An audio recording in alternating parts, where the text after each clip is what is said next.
doesn't work at the level of individual atoms and electrons, right? So you had to do a bit of work to go beyond the Newtonian framework or the Maxwellian framework. But thermodynamics is unique. I mean, thermodynamics is as it was in the 19th century. That just shows how general and powerful it is. Okay, and there's another very important distinction between thermodynamics and the other branches of classical physics.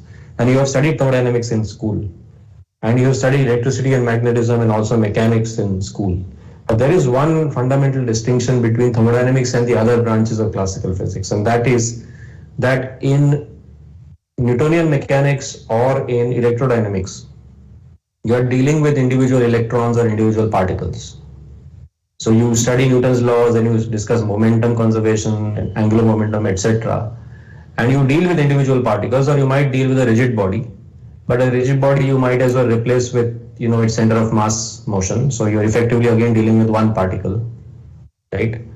But in thermodynamics, you're not ever dealing with one particle. You're not dealing with 10 particles. You're not dealing with 100 particles. You might be dealing with 10 raised to 23 particles.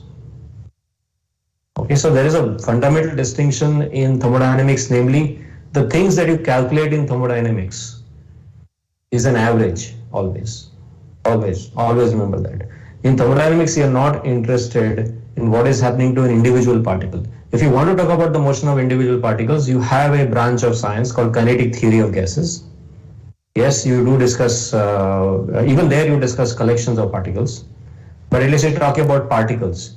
Here in thermodynamics, when I say classical thermodynamics, I'm losing this concept of an individual particle.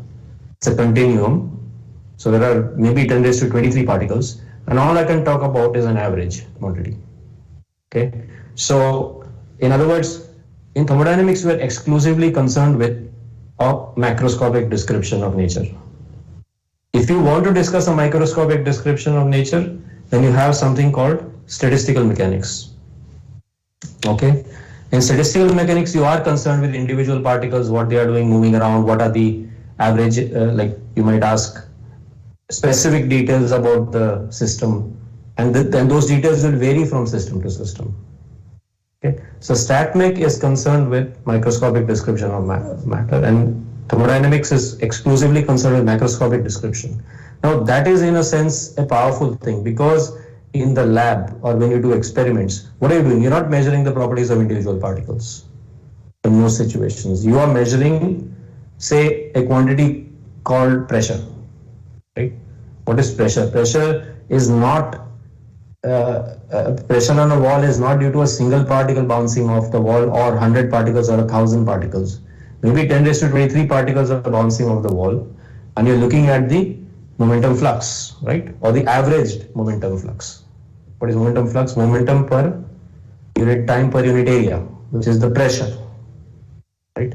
So you are looking at averaged quantities. When you're saying I'm measuring the pressure in the lab, we're using a sensor, you are measuring immediately, automatically a averaged quantity. And that average quantity in this case is the averaged momentum flux. Momentum flux by itself is a microscopic quantity, because that is the momentum of one particle per unit time, or momentum change of the particle per unit time per unit area. But you are not worried about one particle. You will do that calculation for all the particles in the system and average it, and then you'll get a quantity called pressure. And pressure is of interest in thermodynamics. The momentum flux is not of interest in thermodynamics. Momentum flux is of interest in statistical mechanics. Okay, let's take another quantity, temperature. What is temperature? When you measure temperature, you are measuring an average quantity. Which average quantity? It is effectively the average kinetic energy of the particles in the system. So you have particles, large number of them, and you have some half mv square. That's the kinetic energy of a single particle. But you're not interested in that. You want the average of half mv square. Okay, and that quantity, if you divide by kb, the Boltzmann constant, will give you the temperature. So if I forget about kb for now, effectively what I'm saying is that temperature is the averaged kinetic energy of the particles in the system. Temperature is of interest in thermodynamics. The kinetic energy of the particle is not of interest in thermodynamics. Kinetic energy of the particle is of interest in statistical mechanics. So I will average the kinetic energy, all the particles, and then I will get something that is like the temperature of the system. So this is a critical difference between thermodynamics and other branches of classical physics, where you were concerned about individual particles. So for example, in standard classical mechanics or Newtonian mechanics, you discuss about individual particles. Same in electrodynamics, you are talking of Coulomb's law. So there is you are saying, okay, the Coulomb's law between two electrons, the force, Coulomb force between two electrons, or so you are calculating individual properties of individual particles, right? But you're not doing that in thermodynamics. So in a way, that's why thermodynamics is so powerful, because you're not concerned about the details of the system. You just want one quantity called temperature, which is an average. Same for pressure. Okay. So that is a critical difference between thermodynamics and the other branches of physics. Excuse me, Okay, sir. so yes. Sir, are you changing the slides? No, I'm not seeing this one. The slide is fixed. Oh, that's fine. Also, sir, the notes is not. I have now changed the slide. Can you see the slide now? Yeah, Can you yes. see the slide now? Okay. So this is the second slide. Okay, anyway. Now, this concept of open system and closed system you have already studied, because you have taken a course on fluid mechanics. The same thing is there over here. I mean, you have a system, you have a surrounding, and there's a boundary in between.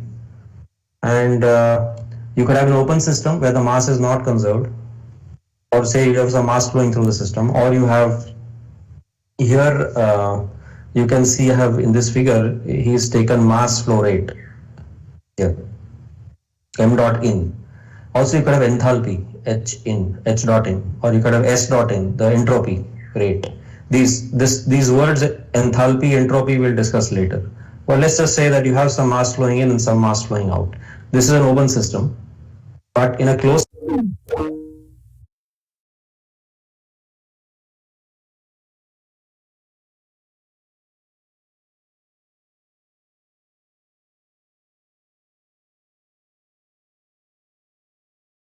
So the slides are not it's just a black screen. well, you should tell me, right? I can't see what you are seeing. Okay, so now can you see? Yes, sir. Yes, sir. Can you see the slide? All right, so all right, let me repeat. On the left, you have an open system, some system surrounding, and there's a boundary, and you make an imaginary. So you're just making an imaginary. Okay, and if it's a three-dimensional system, you have an imaginary surface surrounding it that will enclose the control volume, and you have stuff flowing in and flowing out. That is an open system. In a closed system, your mass is constant. For example, this is a piston with some gas, and that mass of the gas will not change.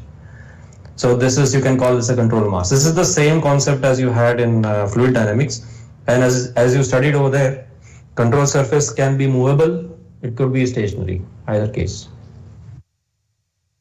And quantities in thermodynamics, they are of two types, intensive and extensive. And extensive coordinates are those that are proportional to the mass. Okay, so for example, I have an object of certain length L and I double the length.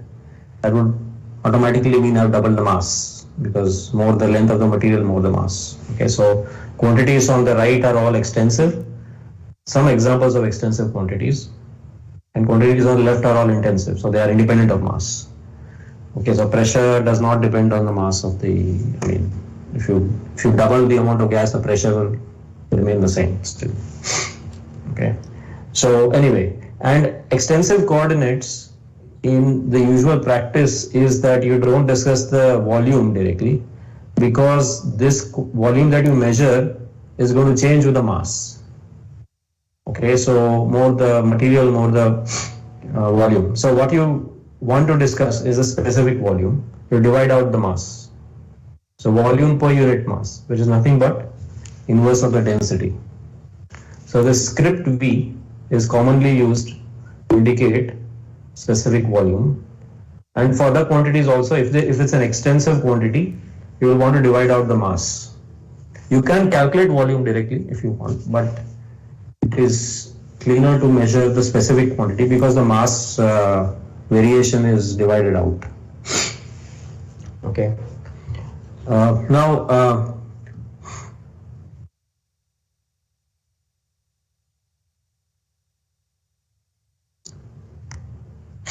before coming to the concept of temperature, we need to discuss the concept of thermal equilibrium. So let me do that. Go to the notes.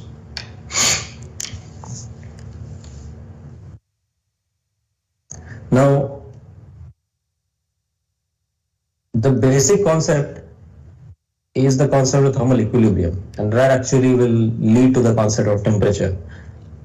So, what is thermal equilibrium? So, state achieved by two or more systems characterized by restricted values of independent thermodynamic coordinates. Okay, before discussing this, let me show one slide, which actually is only half useful, but it discusses the boundary conditions.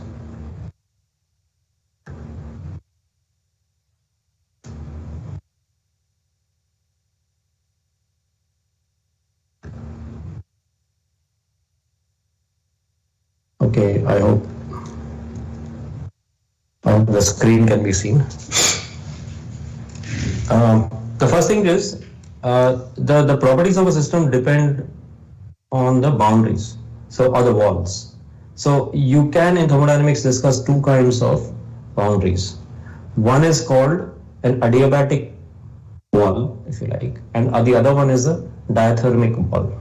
Okay, so the definition is as follows. If you have system A and system B, and what is y and x? Y and x are thermodynamic coordinates, which are defined in the notes. Thermodynamic coordinates are macroscopic coordinates that serve to determine the internal energy of a system. Okay, so in simple case, let's assume, say this is pressure and volume.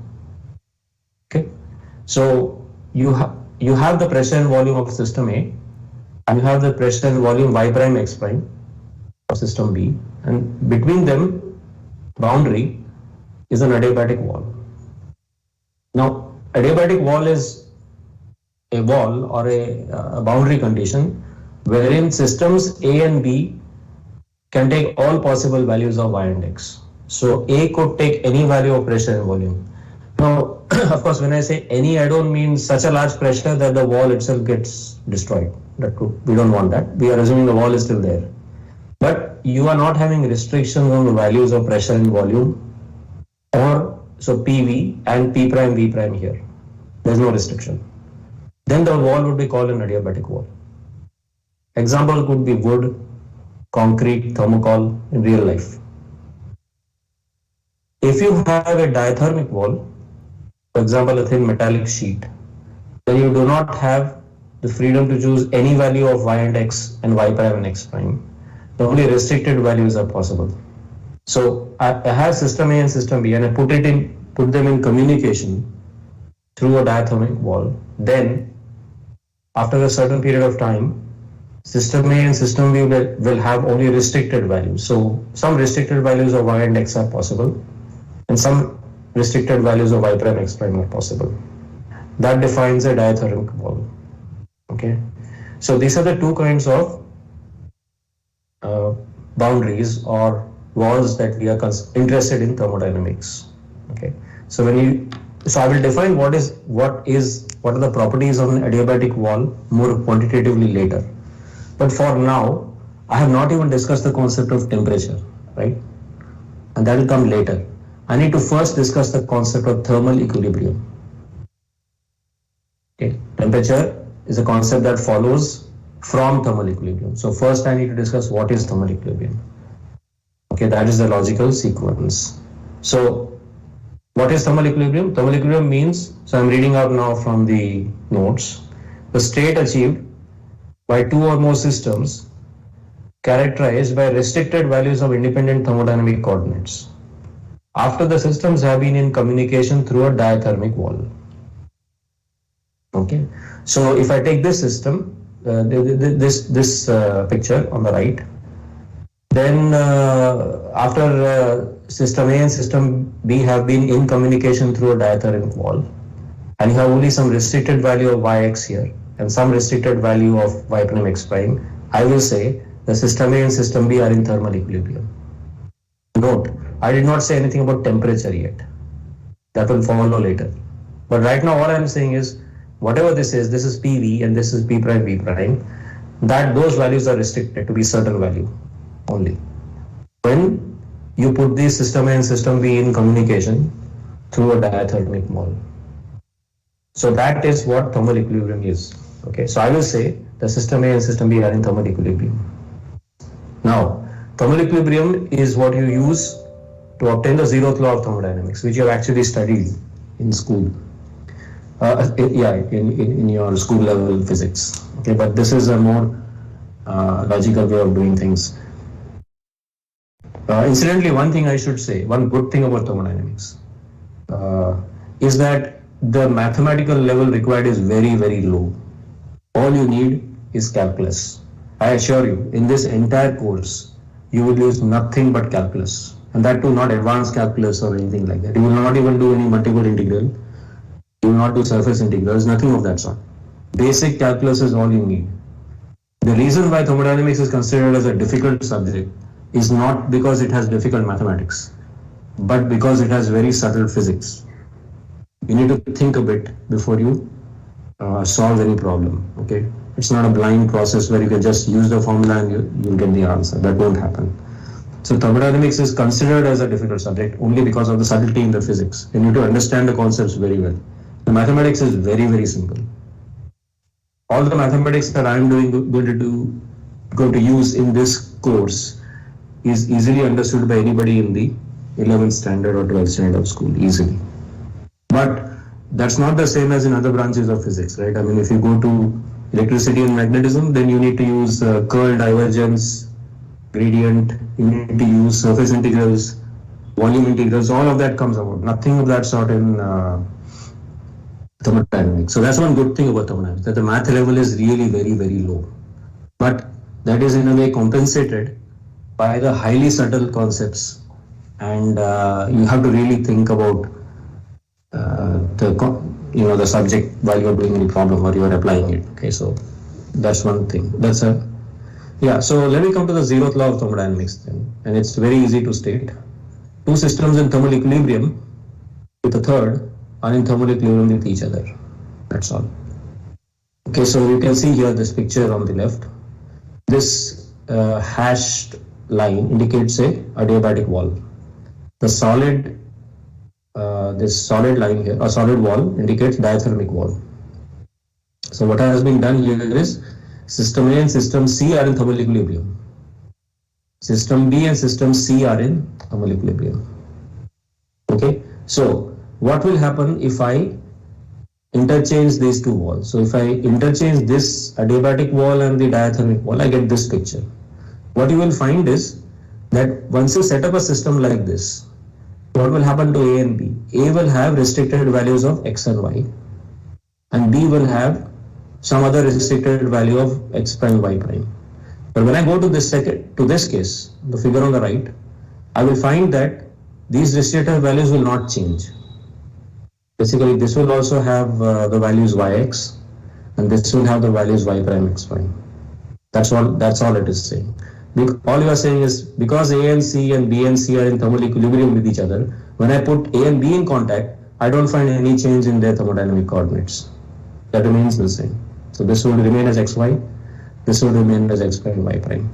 That's what thermal equilibrium is. That is what the zeroth law of thermodynamics is about. Now, why it is called zeroth law is because this concept of thermal equilibrium leads automatically to the concept of temperature. And obviously in thermodynamics, the most important quantity is temperature. So if you wanted to give a numbering for the laws of thermodynamics, you had to give this law the precedence and call it a zeroth law. So zeroth law was named by I think Fowler in 1920s or 1920s. So Fowler said that if you really want to give a number to this law, then you have to give it zeroth law, because temperature has to be the first thing you define in thermodynamics, right? Before you worry about energy or entropy or things like that, you need to first define what is temperature. Therefore, this law was given a numbering of zeroth law. instead of calling it because there was already a first law. Okay, there was already a first law, a second law, and a third law. So this law had to be given precedence. That's why it was called a zeroth law, historically. Okay. So that's what zeroth law is about. There is nothing more to this than this statement at the bottom. Okay.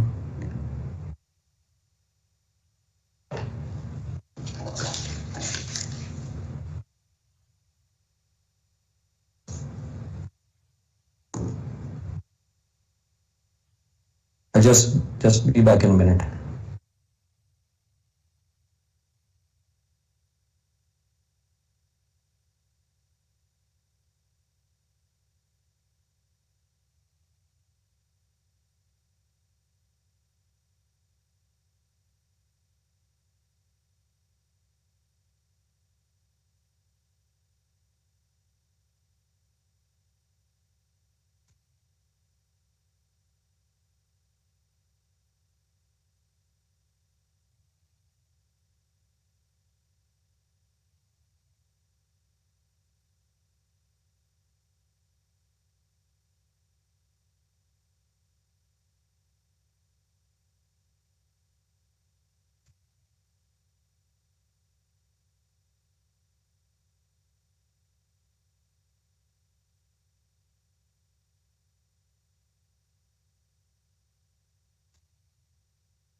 So, So the thermal equilibrium leads directly to the concept of temperature.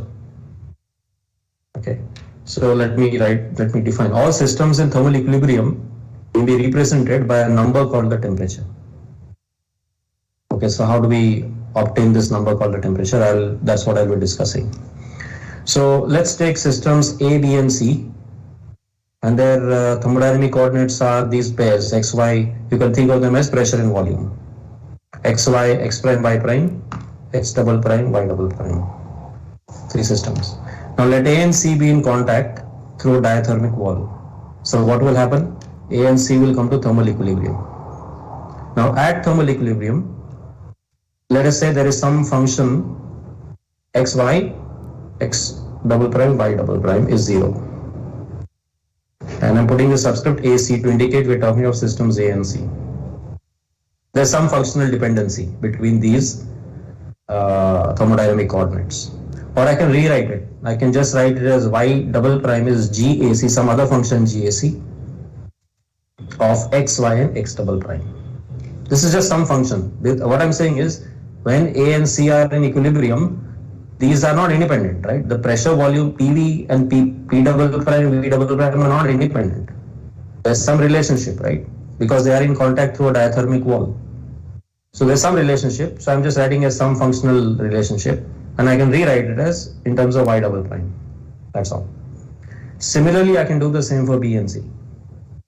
I can write y double prime is GBC of x prime, y prime, x double prime. Okay, so I can equate these two. So I can say that GBC is same as GAC. Okay, now from the zeroth law, because I have said that B and C are in equilibrium, and A and C are in equilibrium. Therefore, A and B have to be in equilibrium. So now we are using the zeroth law. Note, I am obtaining the concept of temperature. I have not yet stated what exactly is temperature. I have only stated what is thermal equilibrium. So I am using only the zeroth law, which is just this. Okay, now if you look at this case, this case where I was talking about equilibrium between BC and AC, and if you look at this case where I'm talking about equilibrium between A and B, they represent the same equilibrium situation, right? Because we are at thermal equilibrium. Therefore, if I look at this dependencies closely, you can see that there is a dependency on xy, x prime, y prime here, and there is a dependency on x double prime here. That x double prime dependency must drop out because this represents the same situation as this. And since there is no x double prime here, x double prime dependency must drop out. So extra.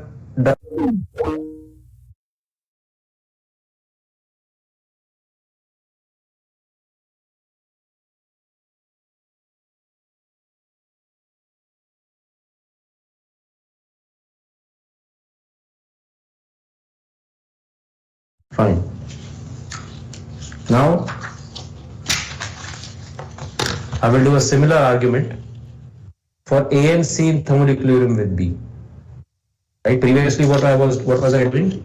I was discussing A and C and B and C, right? So now I'm discussing the same argument. If I do for A and C in equilibrium with B, you will obtain a function type which is of the type HC.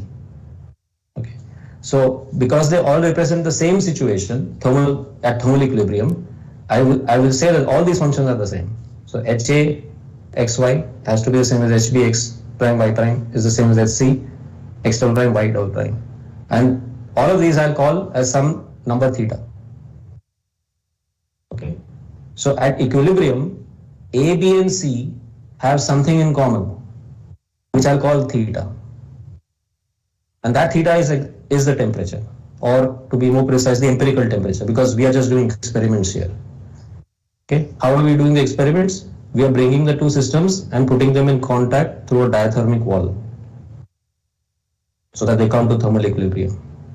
So if I'm doing that for the pairs AB, BC, and AC, then I find from this formal argument that there is something that's common among all three, which I will label as theta. Okay, that theta is what I will call the empirical temperature. Now, this is merely this argument, this simple argument is only telling you that there's something common which we will call the temperature. It does not tell you how to measure it or how to define it more accurately, and we will do that. Okay, this is only suggesting that there is a quantity which is common to all the systems A, B, and C, which are in thermal equilibrium with each other, and that quantity is called the temperature. So in other words, I can say that systems in thermal equilibrium have the same temperature. That's how we obtain this. I mean, that's what is the end result of this argument. Okay. And if I look at any particular one, like suppose I take HA xy is theta, that is nothing but an equation, right? I mean, this is an equation connecting P, V, and theta. And that's what I'll call an isotherm. You have other isotherms. If you write HB x prime y prime is theta, you'll get some other isotherm for system B, and same for system C. Okay, isotherm means what? They all have the same temperature, but the functional dependency will change. I mean, here you have PV as some function of theta, here you have P prime V prime as some function of theta, but it's still theta. Okay, so this is how temperature is obtained in thermodynamics. You are using the zeroth law over here, and you are saying that the systems AB are in thermal equilibrium, BC are in thermal equilibrium, therefore AAC are in thermal equilibrium. That is the zeroth law. And at thermal equilibrium, A, B, and C have some quantity in common. That quantity I'll label with a symbol theta, and I will give it a name, the temperature, or to be more precise, the empirical temperature, because it's experimentally obtained so far. This whole thing is purely experimental so far. Okay, so that is how temperature enters into thermodynamics the first time. Temperature enters into thermodynamics after you define thermal equilibrium and you introduce the zeroth law of thermodynamics. That yields or results in a quantity called the temperature. So I hope that is clear. Measurement of temperature is a different matter. I have obtained a quantity, but I have not yet discussed how we actually measure theta. This quantity theta, right? Because this is a formal argument. I did not tell you what is the exact form of this function. Some function of P and V, but what is the form? So unless you know the form, you can't really calculate theta. So this is a formal argument which merely suggests that there is something common among systems in thermal equilibrium. I will give it a symbol theta and give it a name, the empirical temperature. But I still have to tell you how you actually measure it, right? That is important. Let's look at the slide.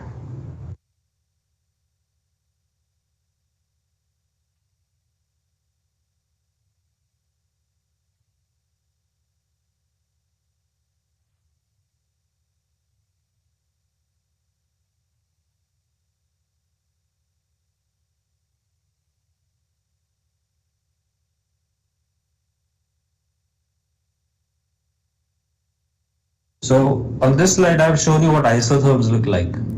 I have system A on the left and system B. Okay. And what is the definition of isotherm? Locus of all points representing states at which a system is in thermal equilibrium with one state of another system. So what do I mean by that? So what you can do is you know, say take the system A and you know PV. So x1, y1, some value p1, v1, let us call it here. And I find that system B is in thermal equilibrium with system A. When system B is in thermal equilibrium with system A, the values are, the value is y1 prime, x1 prime. Okay. Now, if I change x prime, I will find that there is another y2 prime. So when I change x prime, which means I'm changing from x1 prime to x2 prime, I will find another value y2 prime, which is also in equilibrium with y1, x1. And I'll again change x prime. So I'll get x3 prime and a corresponding y3 prime. And this pair is also, when the system is having these thermodynamic coordinates, it is in thermal equilibrium with this quantity here. So what will I say? Because this, now I'll use zeroth law. y1, x1 is in thermal equilibrium with this, and this is in thermal equilibrium with this. Therefore, this point is in thermal equilibrium with all the points on this system, right? These points on the curve 1 prime, this Roman symbol 1 prime, are curves, are points on an isotherm. Okay, so all these points are in thermal equilibrium with 1 point over here. Now I can repeat the argument. I will change x now from x1 to x2. So I will get a pair y2 x2. Okay, and I will find that this y2 x2 is also in thermal equilibrium with all these points here. In other words, I can say that all the points on 1 are in thermal equilibrium with all the points on 1 prime. So I will call these corresponding isotherms, because this isotherm of system A corresponds to this isotherm I prime or 1 prime of system B. So as I have written here, 1 and 1 prime are corresponding isotherms for systems A and B. You understand what it means? It just means that they are at the same temperature because they are in thermal equilibrium with each other. So all of this may be system A. See, system A could be anything. It could be a gas in a piston. System B could be a magnetic system. They don't have to be, physically the same. It could be any system A or any system B. Okay, and this is pressure volume. If this was a magnetic system, what would be X and Y? Magnetization and magnetic field, M and H, right? If it was an electrical system, it would be electric field and polarization, density. So I did not say that both of these are gas systems, ideal gas in a piston. It need not be. It could be any system A or any system B. All I know is that all these points on this curve are in thermal equilibrium with all the points on this curve. Therefore, what I would say is that this system, these states have the same temperature as these states. Okay. Now, what I can do is I can change the initial conditions. I can do the experiment with a different initial condition.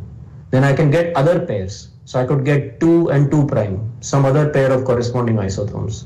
Or I could get 3 and 3 prime. So you can get a whole family of curves, okay, of system A, which have corresponding isotherms in system B.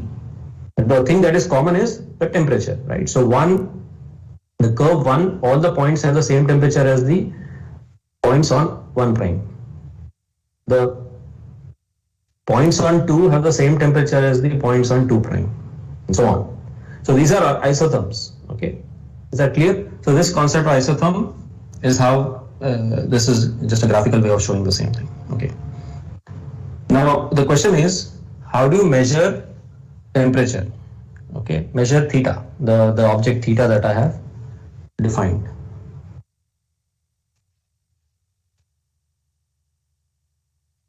So measurement of theta is a 3-step process.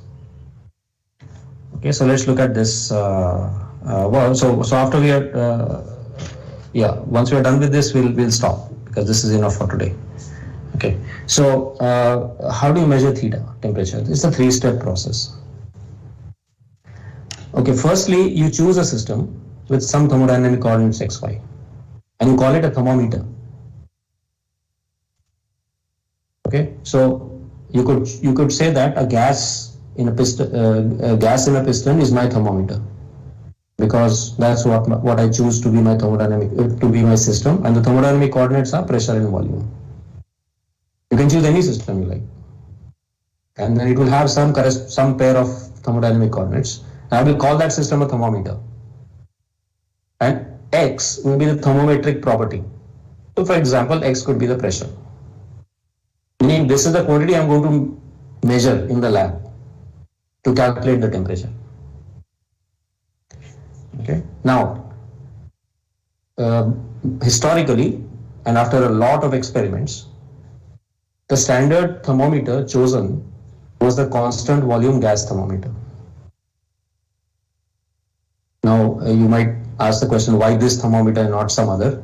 That discussion is given in Szymanski's chapter 1. So take a look at that. It's a nice discussion of why they finally picked the constant volume gas thermometer. Okay. Now, once you've chosen a thermometer, you need to define a temperature scale. Sir? Okay. Yes. So your camera is froze, like we can't see your screen. Yes, sir. Something is wrong in the transmission. Do you see the? Okay, I have removed the notes. Can you see the table? No, sir. It's frozen. I think if you turn off the camera and then turn it on again. They can see the table, sir. Yes, sir. We can see the table. We can see it, sir. Yes. Okay, Yes, sir. Now can you see the notes? Actually, you don't have to worry, because the notes are there with you, so you can print or keep them on the screen or something. Because I'm just going through the same notes which have been given to you already. Okay, so that's why I suggested keep a copy of the notes in case there is some glitch in the transmission. Okay, let me go ahead. First thing, let me recap. I have obtained a quantity called temperature from thermal equilibrium. Okay, but I've just formally defined it. I have to still find out how to measure it. So that's what I'm discussing now. It's a 3-step process. Firstly, you need to choose a system which you will call a thermometer. Now you might say, why not just use a mercury column? So there are various reasons why the constant volume gas thermometer was narrowed down. So after a couple of different choices, the one that was picked in the 1950s is the constant volume gas thermometer. And I'll tell you why. But a more elaborate discussion is given in Szymanski's chapter 1. But I'll tell you why this was picked. Okay. So say you picked it, and you know what the coordinates are, and you're also aware of which quantity you will call the thermometric property. That is to say, which quantity will you measure in the lab. You need to measure some quantity and use that to calculate theta, right? So I know that quantity x. Could be the height of a mercury column, for example. Okay. So I have chosen it either by trial and error or after multiple attempts and finding that the best option is a constant volume gas thermometer. What best means, I will define. Okay, so that's done. I know I have a thermometer in hand. Now the next thing is I need to choose a temperature scale. So I need to know how theta varies with x. Now what is the simplest option? Just A times x. That is the simplest option you can think of, just linear variation, right? With some constant A. And you fix your y.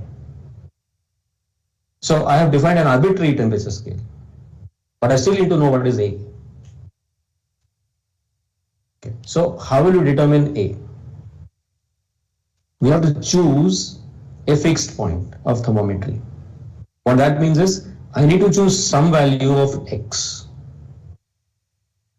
Right? Because if I define if I define theta and I define x, then I know A, right? So I need to know one value of theta. So what has been chosen after a lot of experiments is the fixed point of thermometry is the triple point of water. See, if you want to choose a fixed point, you need to select which experiment or which thermometer you have chosen, and secondly, which physical condition and which material. Right? I mean, we are choosing water as the material. So we are choosing water as our, if you like, our standard substance. And under what condition? Meaning what physical condition of water? The triple point of water. So that is what we'll call the fixed point. The fixed point of thermometry is chosen to be the triple point of water. What is triple point? The temperature at which ice, liquid water and water vapor coexist in equilibrium. You may have heard of triple point, right? You have boiling point, you have freezing point, and you have triple point. Triple point means temperature at which ice, liquid water and water vapor, the three phases of water, coexist in equilibrium. So when water is in the triple point, I will say that the temperature is 273.16 Kelvin. Now you might ask, where does this number come from? It's completely arbitrary for now. And what about Kelvin? I didn't even define Kelvin, but that will be done much later. For now, just accept that the unit of temperature is Kelvin. All right? And I'm arbitrarily assigning a number, 273.16 Kelvin. Okay? So, do you understand? If I want to find out A, I need to know X and I need to know theta. So I'm saying theta is 273.16. What is X? X Tp. X at the triple point. Whatever X is, it could be pressure. So this allows me, simple procedure, allows me to define the temperature and measure it. See, so what is my empirical temperature? Theta, which is a function of X, is 273.16 Kelvin into XY at constant Y. So this is my formula for the temperature. If I am using a constant volume gas thermometer and my fixed point of thermometry is the triple point of water. Okay, so this is now if I have a formula like this, I can use this to find the temperature of any substance. Why? Because I will find out X. I will measure X. So for example, suppose I want to find the boiling point of water. Then I will measure X at the boiling point divided by X at the triple point and multiply with 273.16 Kelvin, which will give me the temperature of water at the boiling point. Okay, and what is the instrument I will use? The constant volume gas thermometer. Okay, that's the procedure. So for constant volume gas thermometer, X is the pressure and Y is the volume. Okay, but if I use some other kind of thermometer, for example, another very common thermometer is the platinum resistance thermometer. Then the thermometric property is not the pressure but the resistance of the material. So you're measuring, you say I've got some piece of copper and I want to find the temperature of copper. Then I will say that find the resistance of copper at that temperature, and that will be X, the resistance. And then you want to find the resistance of the copper at triple point, when it is at triple point. Okay, we have defined the temperature, right? So, all right, triple point of, not water, triple point of that material. Okay, let me show you a slide which is more elaborate version of the same 3 point or other points 2 and 3.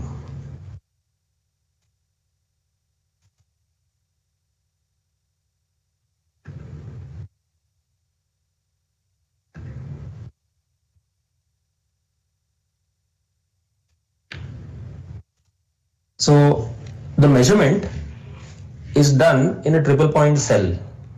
Okay. So a triple point cell looks like this as shown in the slide. So what you have is you have like a U-tube which is sealed off here. Sir, excuse me. Yeah. Can you see the slide? No, sir. I don't see it. Okay, I don't. There seems to be some lag between my selecting the slide and transmitting the slide through Teams. I will again try. Some network issue, I think.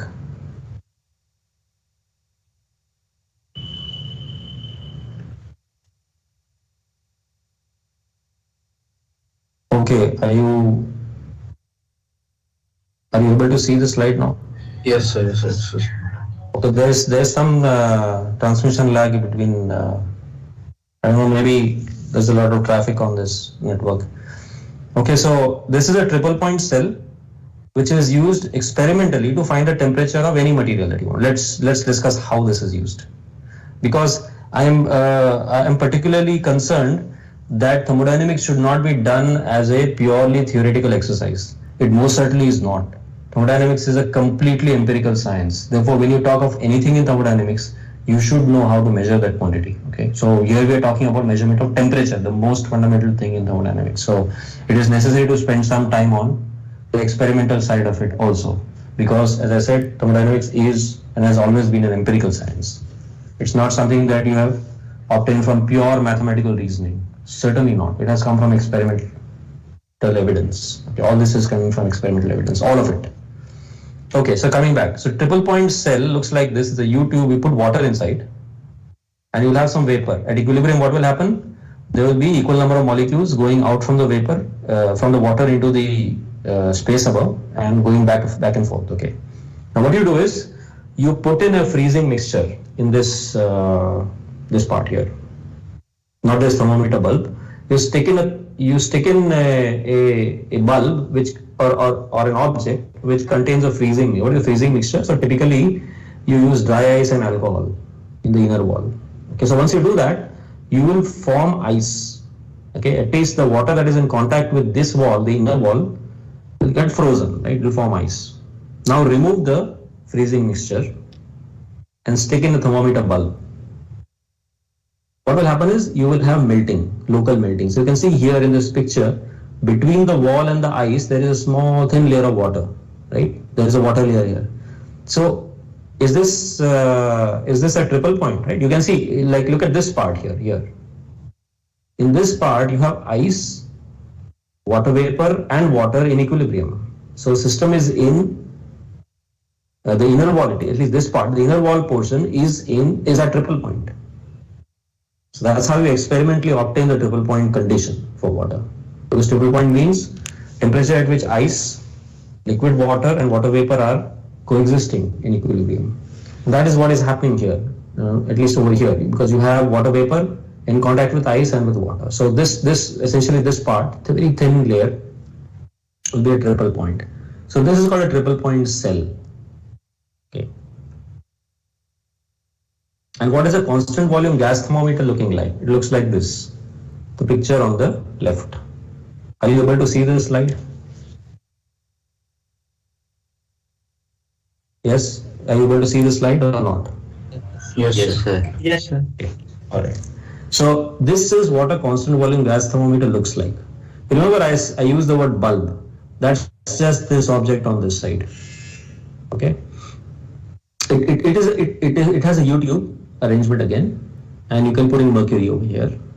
All right, and there is some excess which is in the reservoir. So you can raise the reservoir or lower the reservoir to change the height of this column. Okay, you can raise or lower it, because clearly the height here has to be the same as the height here, right? The pressure is the same, the atmospheric pressure acting. The pressure over here, however, is not the same. The pressure over here is the pressure of atmosphere plus rho GH, right? Where rho is the density of mercury. So pressure here is something else. So there's a pressure difference basically between this point and this point. And these 2 points have to be at the same, we're talking of hydrostatics. So we have the same height. I'll just be back in a minute. There's somebody at the door here.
So let's get back to this. How do you measure the temperature of, let us say, the normal boiling point of water? How will you measure that? Using this gadget, the constant volume gas thermometer. Okay. So the procedure is straightforward. What is the thermometric property here? The height of the column, or if you like, the pressure. The pressure is the thermometric property, right? And how is pressure measured? Just by measuring the height, multiplying it with rho times G. So P is rho GH, that gives you a pressure. So what will you do? Straightforward. You will put this bulb in the previous, what was shown on the previous slide. You will put it in the triple point cell. In other words, you will surround this bulb with the U tube, with the triple point cell. You say, so let's assume there is the triple point cell over here surrounding it. And what will be the height? Some height. And I measure with rho G, what will I get? I will get PTP, the pressure at the triple point, because the bulb is surrounded by the triple point cell. So there is some gas here. Okay. Because that gas will expand and that will push this column down. And accordingly, there will be some, at equilibrium, there will be some height. And rho times G will give you the pressure at triple point, because the bulb is now surrounded, or bulb is rather inserted in the triple point cell. So that gives you PTP. Now remove the triple point cell. What will you do now? You will surround this bulb with steam, because you are interested in finding the normal boiling point of water. So you have water which is already in the form of steam. So let us stick this bulb into a container which contains steam. Okay. So what will happen? Again, this gas will expand and there will be some other height h. I will multiply that with rho G. What will I get? The pressure. The pressure of the pressure which is corresponding to the temperature of boiling point of water, because you have surrounded this with steam. So I got this ratio P by PTP, right? And I'll multiply that with 273.16 Kelvin. I will get the temperature. Okay, but now here's the catch. All this was done with some gas in the bulb, right? What if I change that gas? Suppose the gas was nitrogen. I have done these experiments with a choice of gas in the bulb, but I change the gas to something like hydrogen. Will I measure the same temperature? Unfortunately, no. I will not measure the same temperature. That's troublesome, right? Let me repeat what I said. I have done a certain procedure, first by inserting this bulb in the triple point cell, measuring the pressure, rho GH.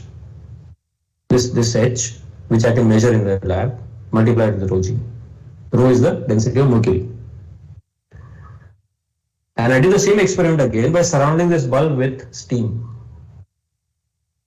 And I found, using this formula, a temperature theta. Okay, I'm not including the limiting part, obviously. When I say using this formula, means the formula in the notes. In the notes, if you see, it's just 273.16 Kelvin times P by PTP. But when I do the experiment again, this process again with a different gas in bulb B, I find a different temperature theta. So that clearly is of no use, because why should the temperature of boiling point of water depend on the choice of gas in the bulb? So then you can ask the question, why should we use the constant volume gas thermometer? Because it's not giving me a consistent value of the temperature of water, of boiling point of water. It depends on the choice of gas. But now let's come to this graph. What is on this graph? On the y-axis is the computed temperature theta in Kelvin. And on the x-axis is not pressure, but pressure at the triple point. So let us say you've done the experiment and you got some point here on the nitrogen curve line. What I do is I repeat the experiment, but I remove some amount of gas. Suppose there is nitrogen in the bulb, I remove some, I outgas it, I reduce the amount of nitrogen in the bulb, and I repeat the experiment. I will find that the temperature is here. And I keep reducing the amount of gas. And I find that it actually goes all the way and asymptotes to some temperature here, which turns out to be 373.124 Kelvin. I repeat the experiment again with hydrogen in the bulb. And I find that I keep reducing the amount of hydrogen. So I find that this value also asymptotes to the same value. Helium is even better because helium is apparently almost directly at 373.124. It's not having any, it's a slope zero actually. So helium is an even better choice in the bulb. You get what I'm saying? So this suggests that I should define the temperature not as 273.16 Kelvin times P by PTP, but 273.16 Kelvin times the limit as the pressure at the triple point goes to zero. So this is the formal definition of temperature which you can use directly to measure any temperature. And I have the example that I've given here is for the normal boiling point. Of course, you could now change it. You can ask what about freezing point of water. Then what would you do? The same procedure exactly, except that first you would insert this bulb in the triple point cell, then you would insert the bulb in ice because you want to measure the freezing point. So you can now use this gadget, the constant volume gas thermometer, for any measuring the temperature of any substance, as long as you follow a certain procedure. Is that clear? So the triple point of water is defined to be 273.16 Kelvin. This is merely a matter of definition. I could have chosen some other number, but it has been defined for some reason to be 237. This is incorrect. 237. Sorry, this is wrong here. 273.16. Okay, please correct this. Let's see if I'm correct. Yeah. Is that right? And if you recall from school, there was a conversion between Kelvin and temperature in Celsius, right? You have studied this. So you know the temperature in Celsius is temperature in Kelvin minus 273.15, not 16. Okay. Now, can anyone guess why is this not 273.16? Why have this 0.01 Kelvin difference? Can someone think of it? Why should you have this? Why not just put 270.16 here? Does anyone have an idea why the conversion between Kelvin and Celsius was not chosen to be the same number, 270.16, but 0.01 Kelvin away? Why? Can anyone guess?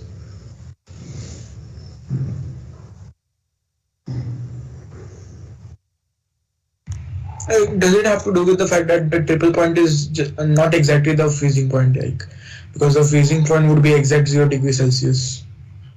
Yeah, you are partially correct. Let's put it this way: if you are defining things to be 273.16, why would you want the freezing point to be a defined temperature, right? Freezing point should be measured experimentally, right? So that is why the triple point has been shifted out to 0.01 off from the freezing. Meaning, in other words, you are saying that freezing point is an experimentally measured temperature. It's not defined, right? So that's why this variation of 0.01 is there. So it's not a very serious question. It's okay. It's a matter of definitions, but still it makes sense because if you are defining the triple point to have a certain number, you want to then leave the freezing point to be an experimentally determined number. Right. So that is why, and remember the temperature, the relationship between Celsius and Kelvin is based on what? On the freezing point of water, right? And the boiling point of water. So why would you want to define the freezing point of water to be 273.16 Kelvin? Because that is a defined number. That's an arbitrary choice. You want to leave the freezing point and the boiling point to be experimentally determined numbers. That is why you put in 273.15 here. Okay, it's not a big. This is a minor point. It's not a very serious point. But I just wanted to remind you that there's a slight difference in the two. Okay, and instantly you can ask the question, why 0.01? But I'll come to that much later. How you get this difference of 0.01 Kelvin between the triple point and the freezing point? There is a physical reason for it, but it's too early to discuss that. I have a slide on exactly this point. How you get 0.01? But anyway, just remember this. So there's a small difference in the conversion and the definition of triple point, because obviously freezing point is not the same as a triple point. So you don't want them to have the same value. Okay. So yeah, I think that's about all I'll discuss today. Okay, that is enough for today. Let me recap. What I have discussed today is I have discussed the concept of thermal equilibrium.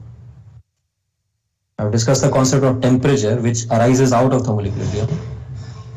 I've discussed the zeroth law of thermodynamics, which is only about thermal equilibrium.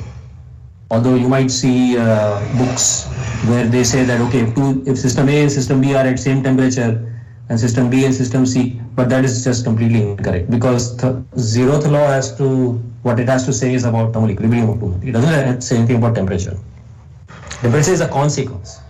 Temperature is something you get out of, it's a consequence of the fact that two systems are in thermal equilibrium. So just use the word thermal equilibrium when you're discussing about the zeroth law.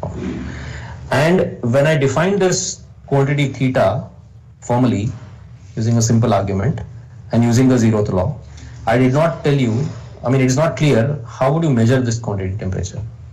So I have now discussed exactly how you measure it. It's a three-step process. First, you choose a thermometer. What is the standard choice of thermometer? Constant volume gas thermometer. You choose a thermometric property. In the case of constant volume gas thermometer, the thermometric property is the pressure. You can see in the figure that you measure the pressure just by measuring the height of the mercury column. Then you need to define a temperature scale, meaning you need to say how your temperature varies with x. What is the simplest choice? A linear choice, A times x. But that leaves one constant undetermined, A. So how do I determine A? Then I need to define some value of theta, which corresponds to some value of x. So I will define the fixed point of thermometry to be the triple point of water and give it a number 273.16 Kelvin. I have not explained here what this word Kelvin is. Let's just assume that it is a unit of the temperature for now. But I need to choose a number, and that number is chosen to be 273.16 Kelvin. And when the system is at triple point, meaning water is at the triple point, its temperature is defined to be 273.16 Kelvin, and x is whatever xTP is. Right? So in this case, it would be the height of the mercury column at triple point of water, which will allow me to measure the pressure at triple point, PTP. Once you do that, you know this constant A, right? And then that allows me to define the temperature, empirical temperature, which is 273.16 Kelvin times x by xTP. But when I use the constant volume gas thermometer, I find that this formula is incorrect, because this formula depends on the choice of gas in the bulb, whether I have nitrogen in the bulb or hydrogen in the bulb or some other gas in the bulb. But that doesn't make any sense, because why should the temperature of water, the boiling point of water, depend on the choice of gas in the bulb? But you find when you do experiments that if you reduce the amount of gas in the bulb and you keep on doing the experiments with smaller and smaller values of PTP and also P, the ratio of P by PTP will asymptote to some value. That value you multiply with 273.16 Kelvin, it will give you a temperature. That is the temperature of steam. And if I repeat this experiment with a different gas, say hydrogen or carbon dioxide or some other gas, again I'll find different temperatures. But if I do the process of limit PTP going to zero, all the gases, whatever choice, independent of the choice of gas, I will measure the same temperature of boiling point of water, so now it is a sensible thermometer. So that suggests that I should define a temperature. Note one thing, I have called it as ideal gas temperature. Previously I was calling it the empirical temperature. So you might wonder what is this business about ideal gas here? Can you kind of infer why this word ideal gas has showed up? So because we are going to be using the fact that ideal gases are in this. You are literally approaching the conditions of an ideal gas, right? Because you're reducing the amount of gas to a very, very, very small amount, right? So what is an ideal gas? You don't have interactions between the particles. It's just like a very, very dilute system, right? So you have gases, but the molecules are moving around in the bulb and they are colliding very occasionally with each other. So the reason why it's called an ideal gas is because you are actually approaching the conditions of an ideal gas in the bulb. That's why it's called ideal gas temperature. but more on the name later. Why this name is suddenly changed from empirical temperature to ideal gas temperature, I'll discuss later. But anyway, I hope it is clear that this is the sensible definition of the temperature, which I can use in practice for measuring temperature of anything. Okay, provided I have chosen the constant volume gas thermometer as my reference thermometer, and the thermometric property is the pressure, or in this case, the height of the mercury column. Is that clear? Any questions, or we will stop? Sir, while defining this arbitrary temperature scale, why did we come up Yes. with a linear scale? Like we can come up. You could choose, fair question. You could have chosen something more complicated. I mean, you could have chosen, in fact, you can ask why not have some intercept also, like AX plus B. But think practically, if you want to define a temperature, you want to ideally do a 1 point measurement. So if you take the function y equal to mx, how many points do you need to define m? 1 point, right? If I do mx plus b, then I need 2 points. So this is just choosing the simplest option to make life easy for the experiments. And you can say, why not make it ax square or something? That will make your life really tough. That's, things will be very quadratical. And that's not as simple as ax. So it is really motivated by the fact that you want a really simple choice of scale, okay, of the temperature scale. That's all there is. I mean, why would you want to take a more complicated definition? Here's the thing: if you have the freedom to choose a definition, why would you take a more complicated definition? Is there some reason for it? Rationale for it? No, you might want to take the simplest possible definition. If it works, then you would want to take the simplest possible. I know that this is a bit of a philosophical point, because you can say that I prefer taking ax square. But it is usually the case that if you take a very simple definition and that works in practice, it's convenient in every way possible. That's what I can say. You know, so that's why you take the simplest possible relationship, which is linear, and even without the intercept. Is that clear?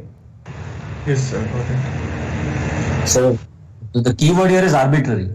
If you are given freedom or arbitrary choice to select whatever you like, then why won't you take the simplest possible thing? It just makes life easy for the experimentalist, who is already struggling with many other correction factors and all that. What I've discussed is just a very kind of broad way of telling you about the experiment. But if you actually do the experiment with a constant volume gas thermometer, you'll have to make many corrections. And the discussion of that is in Szymanski's first chapter, very beautifully described. There are at least 6 or 7 corrections you will have to make